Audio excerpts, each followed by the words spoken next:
So let's say our affirmation together. Consciousness is everything. I raise my consciousness today to see the miracles and wonders of life. I commit myself to behave with greater love, compassion, and kindness towards all human beings. Think what would happen if another million of us today started to behave with greater love, compassion, and kindness. What would the world be like tomorrow? Or even this afternoon, or the evening, depending on where you are out there. Think how the world would change if we would just have a little bit more kindness, or a little bit more compassion, or a little bit more sensitivity to perhaps what other people are going through in a similar way that we would ask for ourselves, right? Give me a little compassion, give me a little tolerance, give me a little break, as we say, right? So this is what we're really here to do. With this wisdom and this power and technology, how to create unity and oneness. And it's funny, somebody was just asking me this morning before we started, what does unity mean, right? What is unity? So let's start with the most important in a personal way. How many of you still have chaos in your life? Anybody? Any of you out there? Why? As we'll come to understand today, we shouldn't have chaos. That's not what the Creator created. So why do we have chaos? Because we're not fully unified with our pure and perfect light beingness. So unity on one hand is just to remove the blockages between who we are today and our pure and perfect 100% light being. The other thing is, as we're going to emphasize this morning, there's a piece of light, a spark of light in every human being on earth. So then for us to have all our good all the time, we, from our point of view, have to be unified with those sparks of light. So why aren't we? Well, a little hurt, a little anger, even just the unknown. I don't know them, so I want to keep a little distance from them. Any aspect of spiritual distance in particular causes us to lose a part of that unified perfection and wholeness. And so that's, in essence, everything the Kabbalah Center is teaching us, how to get back to unity, to go back to what there was originally, which is actually part of this morning. So let's start with this. We hear a lot about God's will, free will, predestiny. And I'm not sure everybody quite gets it, because the way it's usually used, it can be very contradictory. So what I wanted to do today is make sure that we all end up, as they call it, the intersection, the unity of God's will, free will, and predestination, and see how we can work with all of them. So we'll start with that, because the usual idea, maybe we'll lay it out. God's will usually means some form of, there's a God's plan. There's a God's plan for all of us, and that plan is going to have to be, and in essence, we have no choice, because it's God's plan, and we're going to end up somewhere at the end. At least there is an end. Then you have predestination, right? Then no matter what we do, our path is predestined. The good and bad in it, because if you look back, have you not had good and bad in your life? So then if there's a predestiny, and we're living that predestiny, then the good and bad has to be part of it. Doesn't that make sense? We'd all like to say, I have a predestined destiny, just have everybody say yes to me all the time. Wouldn't that be great? No. Oh, no. Okay. Why not? If everybody said yes to me, anything I want, well, that sounds great to me. Or then there's, of course, the one that we all tend to want, free will. We don't like to be told what to do. We like to have choices. We want to be able to choose what we want to do, where we want to go, etc. But just remember, within free will, as most of us understand it, or most people understand it, free will means I can choose whatever I want. So what happens if a person wants to make the choice to run the red light? At the same time, going the perpendicular direction, there's somebody who's choosing to follow the motor vehicle laws, and they've got a green light. So as they're going through the intersection, this other person chooses, with free will, to run right through the red light. So what did they choose? They chose to meet. Not very pleasantly, but in the middle of the intersection. So free will infers also I can choose whatever I want, when I want, how I want. But remember, it also has to include chaos. It also has to include the negativity. And I'm not sure, as people talk about free will, there's any idea of an end. What's the final point? So what do they tell us? What's our purpose in life? You hear most of the time. We have some younger people here, right? What would most parents want to teach children? Have a good life, get a good education, have a nice family, support your family, do good things, right? In another level, they'll say, what's the purpose of life? You come here, got to be a good person, live a nice life, and do whatever you believe God wants of you. So if it was as simple as that, the way it's understood generally, how come there's so much divisiveness and discord and so much trouble in the world? Good question, right? So I'll leave you with that. Thank you very much. So let's just briefly understand the Kabbalistic purpose of life. Why are we here? How do we get here? So even though it's going to be short, those of you who have not yet taken Kabbalah 1, I encourage you to take Kabbalah 1, because it is literally the foundation of all the technology and all the wisdom in the universe. So wherever your background is, whatever you've experienced before, when you go through Kabbalah 1, you will be able to put all the pieces together congruently. And that's the key. We want congruency, which means what? Everything fits into the one understanding harmoniously. So it's not like we see often in life. Well, these people over here believe this way, and these people believe in the opposite way, and therefore they have discord between them.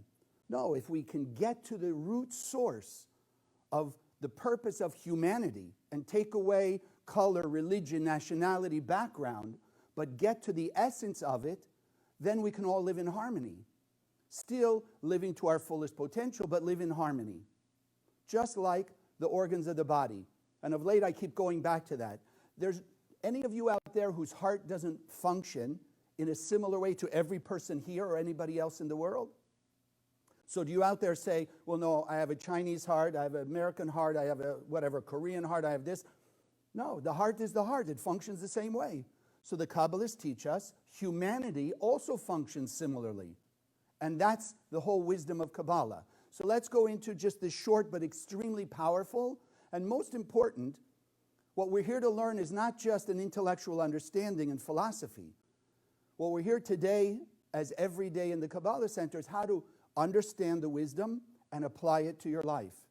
Because it's only in the application that it actually becomes powerful. Otherwise, it's a waste of time and effort.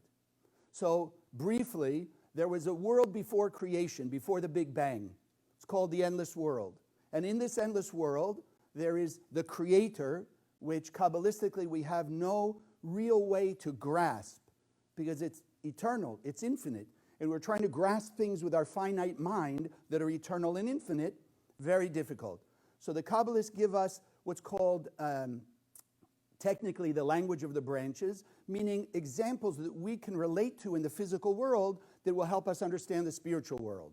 So in the endless world, the Creator had this power source, this energy we call the light, which is the source of all lasting fulfillment. So when you and I wake up in the morning and say, oh, I want more of this, or more joy, or more happiness, or more peace, or more money, or more love, or more protection, what we're really asking for is this infinite light. So in the endless world, there's just light shining. This God's light of total and absolute bliss. Creator created us. One soul of humanity called the vessel, the container of that light. Now, the nature of the container is to want the light. So every human being on earth, anybody here doesn't want something? Any of you don't want something? I don't care what it is right now, but you're sitting home and say, I have no more wants. So, how many of you remember when you were children or your children were real little? What is it that they say? Give me, give me, give me. So humanity was created as a vessel, a desire to receive this light of the Creator and all of that fulfillment. Okay, that's going to play an important part here with this intersection we want to get to. Free will, God's will, and predestiny. Now, there's a law called the Law of Affinity. Like attracts like. So, what does that mean? And we've all heard lately the law of attraction, right? Like will attract like. The scientists call it cause and effect, right? You can't plant an apple seed and expect to get oranges. because like will attract like. Apple seed, apple fruit. Orange seed, orange fruit. And we've all understood good actions back. Love, kindness, and compassion out. Love, kindness, and compassion comes back. So there is this law of affinity. Now, like attracts like.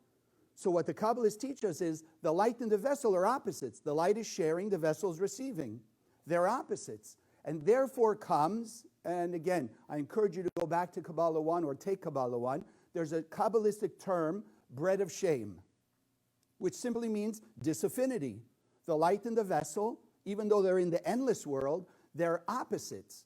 So they do not stick together. They do not unite together, again, from our point of view.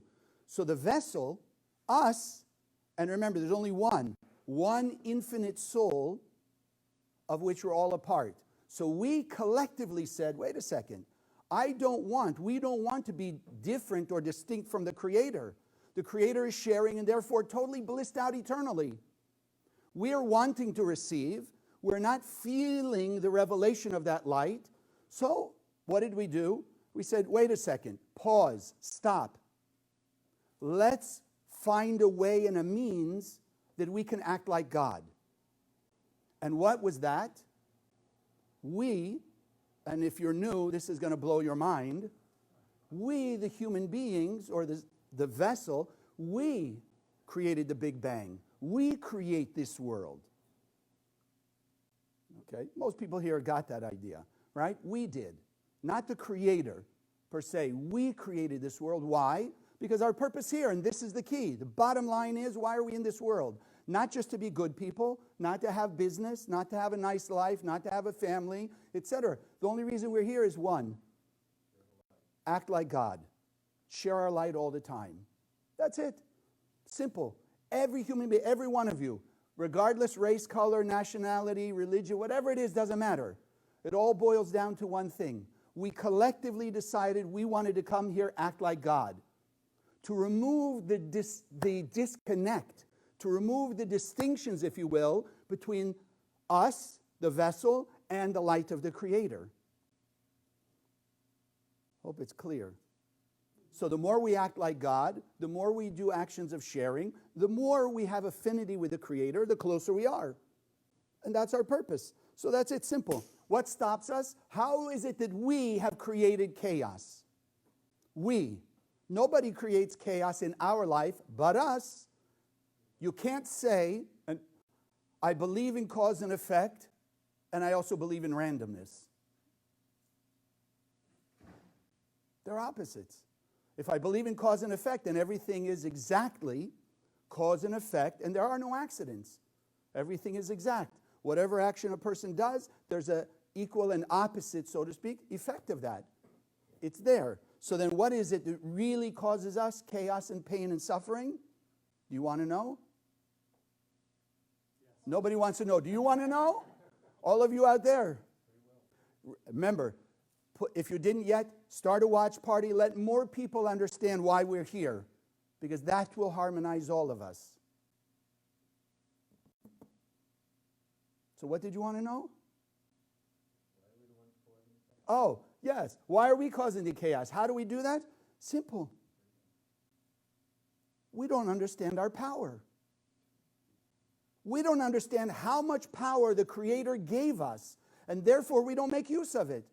And if we're not making use of it, then we stay separate from the light of the Creator and the light of our soul, which we said is not about the light per se, but what is the light for us? Lasting fulfillment. So the more distant a person stays from the light of their soul or the endless light, then the more space they leave for chaos, pain, and suffering. Not so difficult to understand, is it? So then I want us to get to the understanding now. We'll start to find ways to put these things together. So one is, we said, what's free will? I have a choice, right? That's what free will is. In Kabbalistic terms, where does our free will come from? Now, even with that brief understanding of why we're here and how we got here, easy to grasp. Where's our free will? Because we are vessels with a desire to receive. We're filled with the light of the Creator, which is the energy of sharing. So what choices do we have? Share or receive. share, or receive. Now, here comes the glitch. How many of you have ever thought you made a choice before you came to Kabbalah? You ever thought? Chose chose who to date, chose what education to take, chose what job to go into, or simple things. You ever choose what movie you want to see? You ever choose what food you want to eat? Okay, stay in your seats, but you didn't. 99% you didn't. And I'll give you an example, right? How many of you have ever eaten out of stress? Anybody a little stressed, went right to the refrigerator? Comfort food. Yes? You heard that term? So if you're going to eat out of stress or to seek comfort, are you really, really making a choice? So you look at the broccoli or you look at the ice cream and you're in that stressed mood. Which are you going to take, really? You really have a choice to eat that broccoli? You understand? No, you're going right for the ice cream. You're going right for that comfort food.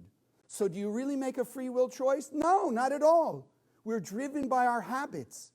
We're driven by our mood of the moment. You're in a good mood, you'll choose one thing. Bad mood, you'll choose something else. So we really don't operate with our free will. We say we have it, but we don't operate with it. Predestiny. Kabbalistically, what's predestination?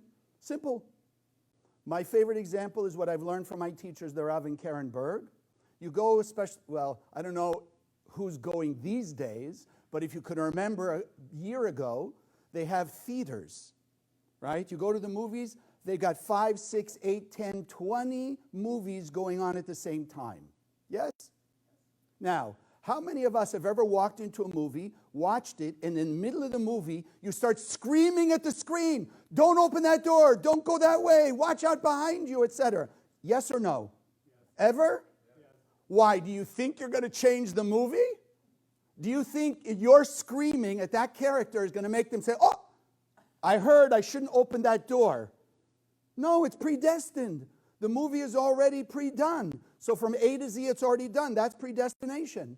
So the moment we are born, we also have a predestination. And in that predestiny, just like the movie or the TV show, has ups and downs, good and bad, right? Things you like, things you don't like. But like that multiplex theater, you have other movies going on at the same time. Have you ever remember when you were in school and you had a class you didn't so much appreciate? So you're sitting in class, you're in one ear you're hearing the teacher speak, and in the other ear or in the other part of your brain, you're off somewhere else. Or you're at work and maybe it's not going so well and suddenly you're envisioning, you know, I can see myself in this better job and happier, making more money, whatever it is. Ever happened to you? Yes or no?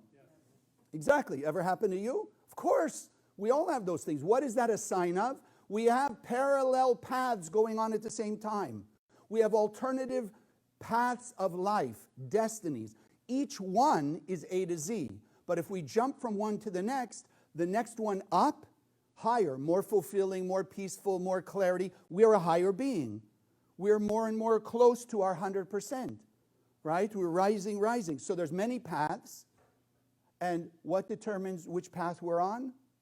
Our free will, when we can make a free will choice. So now how do you fit God's will in all of this? So what's God's will? So we said briefly, God created perfection. Created us perfect, a perfect world, and ultimately the end of this creation is one simple thing. What we all would like if you listen to your heart. Nobody wants peace? What about world peace? Especially now, you look at things going on, wouldn't you love to have world peace? Well, that's God's plan. That's God's will. And as we said, it's already done. From the Creator's point of view, it's already done. Because the Creator, as with creation, instantly, God said, let there be light, poof, instant light, as the Bible metaphorically tells us. So now you have free will, we have choices, there are different pathways, each one predestined, meaning there's a set of experiences in each one, but it's our choice to move up and down.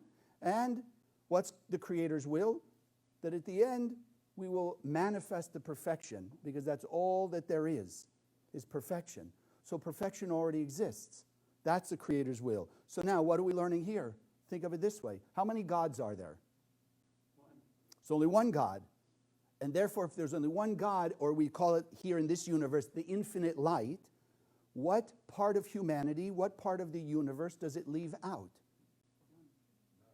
None. So if we just take those three simple things, God's will, free will, and predestiny, which one are under the auspices or influenced by what we would call the light of God?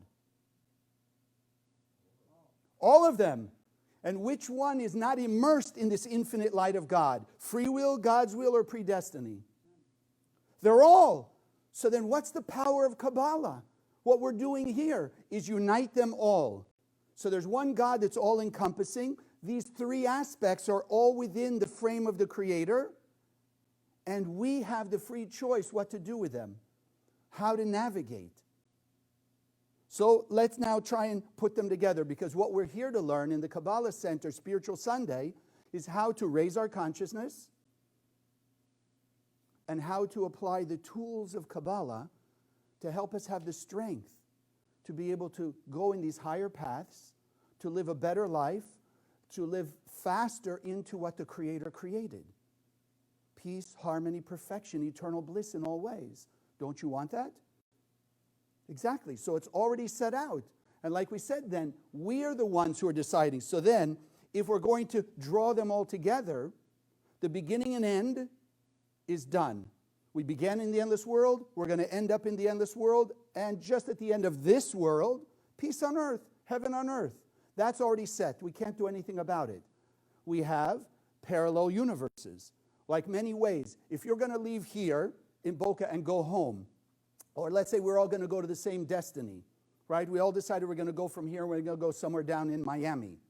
How many ways could you get there?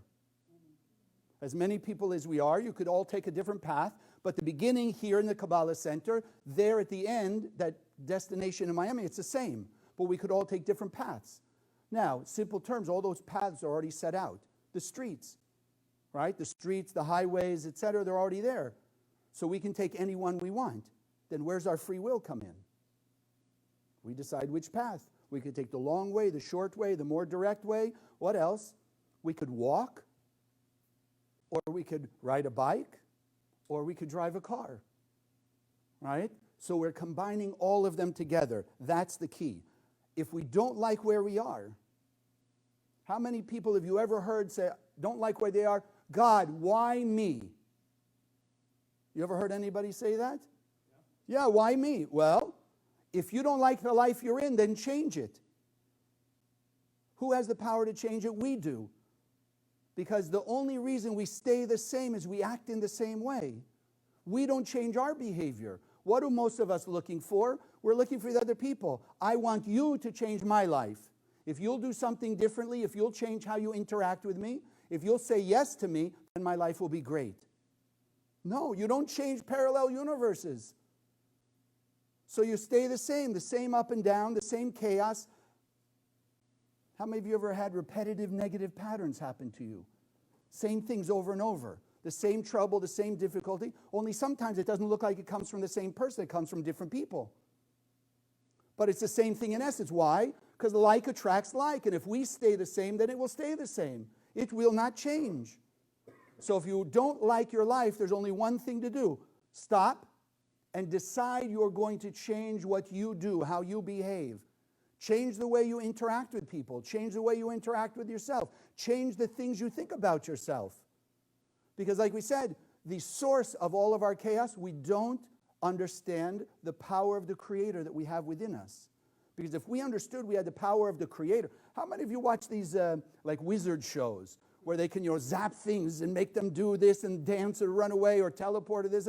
Say, oh, I wish I could do that. No? Never fantasize like that? Hello? We have the power of the Creator inside of us. We can do it. The trouble is we've been so long on that one path of lack and limitation and believing that we don't have the power, everybody else makes us have trouble, it's their fault I feel bad, it's their fault I don't have what I want, their fault I'm in this terrible job, their fault that I don't have this great relationship, it's everybody else's fault. So who stays the same? We do. Stay the same, you're on the same path. Is it clear? You want to change, don't look around at anybody else. They cannot change your path.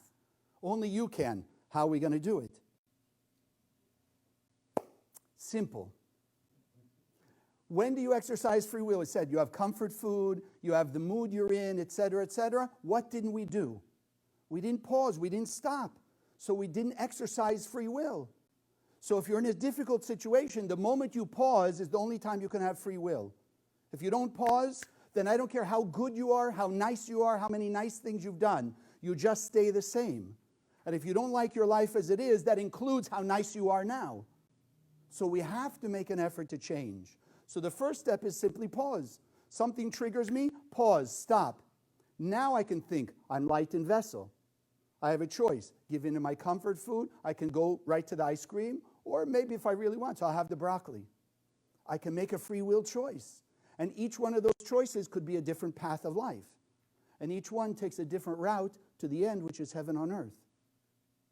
We'll meet new people, we'll have new experiences, and somewhere along those paths, you know what will happen magically? Not only our life, but on that different path, on a higher level, other people around us can also look like they've changed. So that one nasty person, when you grow into a higher level, it's possible, and I've seen it happen, that other person seems to also change. They become a little nicer. They come and apologize. They come and act differently. Because in that next parallel universe, in that other path, they're a different person also.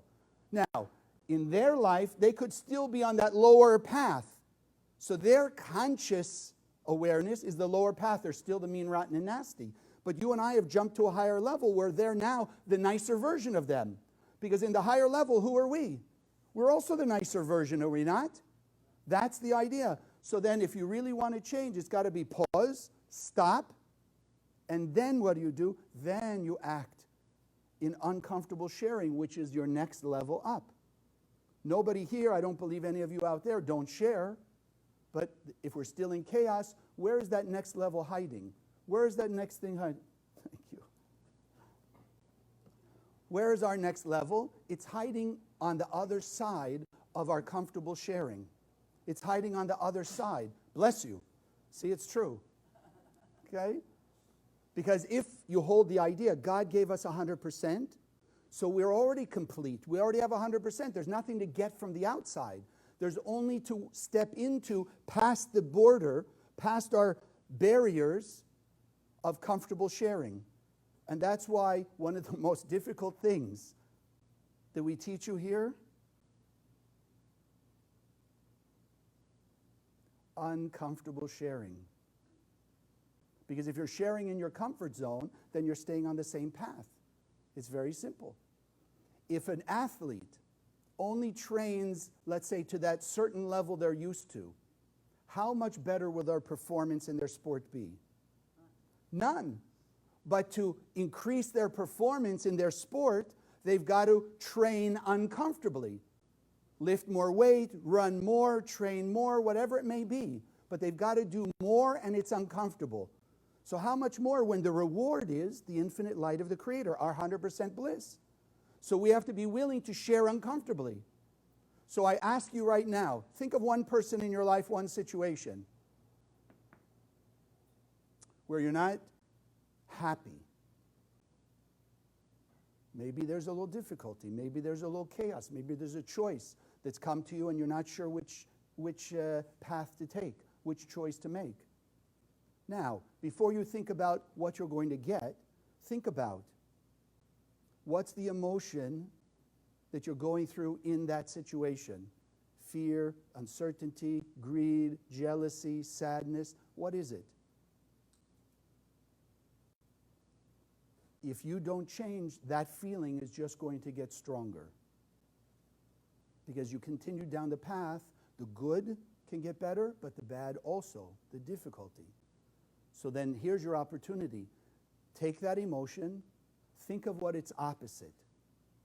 Its desire to receive, fear, anger, greed, sadness, insecurity is an aspect of the vessel. Give me, give me, give me. So now pause and think. How can you act like the light? How can you offer more kindness, more compassion, more generosity, more forgiveness, more humility, more gratitude, more happiness for the good of the other? Now, you want to stay in the same movie? It's your choice. We have free choice till we get to the very end, because all paths are going to lead to the same end, the same destination, heaven on earth. But if you want to go the same way you've been going, then don't share uncomfortably. You want to get out of that? You want to change your movie? Then think. You already thought of a way. The light inside you just gave you the answer. You know what? Why don't you go apologize? Why don't you go wish them well for their promotion? Why don't you go, wish them happiness and joy, whatever it is, whatever that opposite is. Why don't you look in the mirror and say, yes, I am a pure and perfect being of light. I've been given the power of the Creator, and now is my day and my time to move forward from here using it more. Greater love, kindness, and compassion. Greater love, kindness, and compassion. Want it to sink in. So you thought of what to do, now promise yourself. Commit yourself to behave that way. Commit yourself to find an opportunity to share uncomfortably. Why? Not just for the goodness of the other person. Yeah, it'll be good for them also because you'll shine light on them. Then they'll have to go through their own transformation. But at least for you, you're now on a higher level. You're a better person. You've changed your destiny. And you know what? Sometimes we change our destiny out of that situation altogether. Those people just naturally move away. Because if like attracts like and you become more of a light being, your light may push away their darkness. I don't see you smiling. That should make you smile, right? Yes. Can I get rid of them? Yes, but only if I'm sharing. If I'm sharing, then I get rid of them. Because my brighter light will push away their darkness. Or the brighter light I shine, they'll change. Suddenly they'll be a little nicer, they'll be a little kinder, and then I won't mind having them in my life. Because they're in essence a different person as I'm a different person. So either way, I hope you're seeing how these things fit together. So the Kabbalists just gave us ways of understanding it. Think about it. We just read the story. I'll give you this. Isaac and Rebekah. If you read in the book of Genesis, Isaac and Rebekah, Isaac is 60, Rebekah is 20. Okay, don't take that too literally, but that's kind of the way it's written. Those of you who are new, please understand, we understand the Bible to be historically true, but the most important part that we can translate or understand through Kabbalistic explanations is what's the lesson for us. So you have Isaac and Rebekah, they're married 20 years. Oh, sorry, she's 40, right? No. So 20 years they're married, no kids.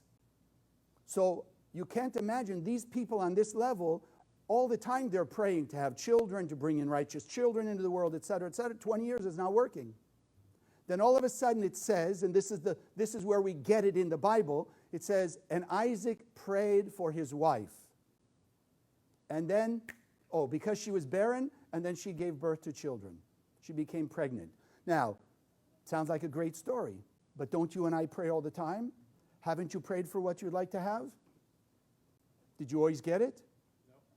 No. See, there we go. This is how traditionally we'll blame God. God, I prayed like you told me. I didn't get what I want. I didn't mad at you now. Or I just don't believe in you anymore. Because 10 times you gave me what I want. This time you didn't. That's it, finished. No, we're understanding it's like attracts like. If my prayer is about me, myself, and I'm the vessel. If I'm the vessel, that's disconnect from the light, what we've called bread of shame.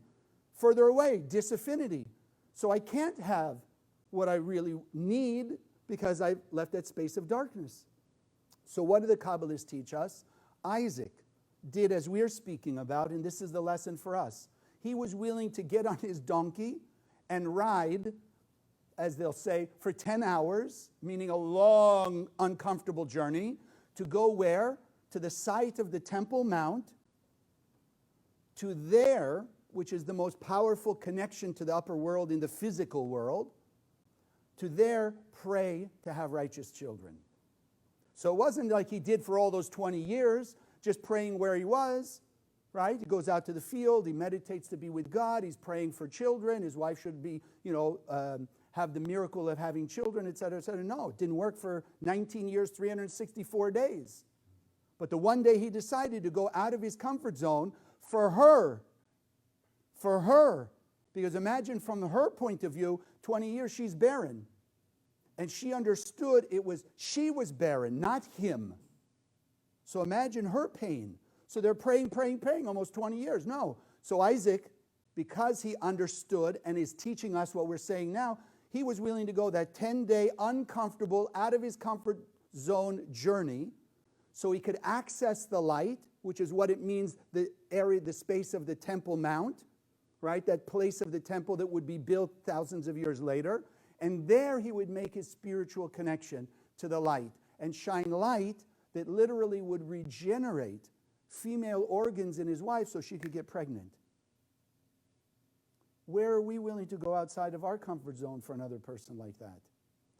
Yeah, everybody going, Well, starting today, we have the understanding why it's beneficial to us, which is okay. I want the benefit, but the only way I can have the benefit is making sure you have the benefit also, and all around the world. Then you have Moses. You know the story of Moses? Yeah, you're going, I'm not sure now. What's he looking for? So Moses, right? He's thrown in the river. He's picked up by the daughter of Pharaoh. So now imagine you're one of these people who belong to the group that are being persecuted and they want to kill all the baby boys. He's drawn out of the water. He's taken to the house of Pharaoh, king of Egypt. He's living like a prince. Wouldn't that be great? You live in the household, servants, anything you want, anytime, right? The most powerful man in the world is basically your father. Why do you leave that? Moses, are you silly? Are you being foolish? You leave being the son of Pharaoh, living in Pharaoh's house? To do what? To go out and fight for the slaves to be freed? And get now thrown away from Pharaoh's house and get expelled and exiled? Comfortable or not comfortable? Very uncomfortable. It's comfortable to live in the house of Pharaoh, have everything you want, anytime you want. Right? Why was he willing to do that? Because he understood the same thing. Even as good as he was, Moses. But the Kabbalists say, even if a person is, making their connection all day and they're sharing and kind and nice and praying and learning, etc., but they don't go outside their comfort zone, they have revealed no new light in the world. They haven't changed their life at all. So it's not about just being good.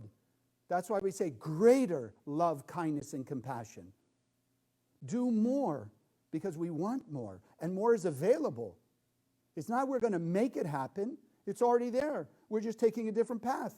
Like you're driving down, we said we're going to go from here to Miami, and all of a sudden you realize you're taking the long way. Are you stuck? No.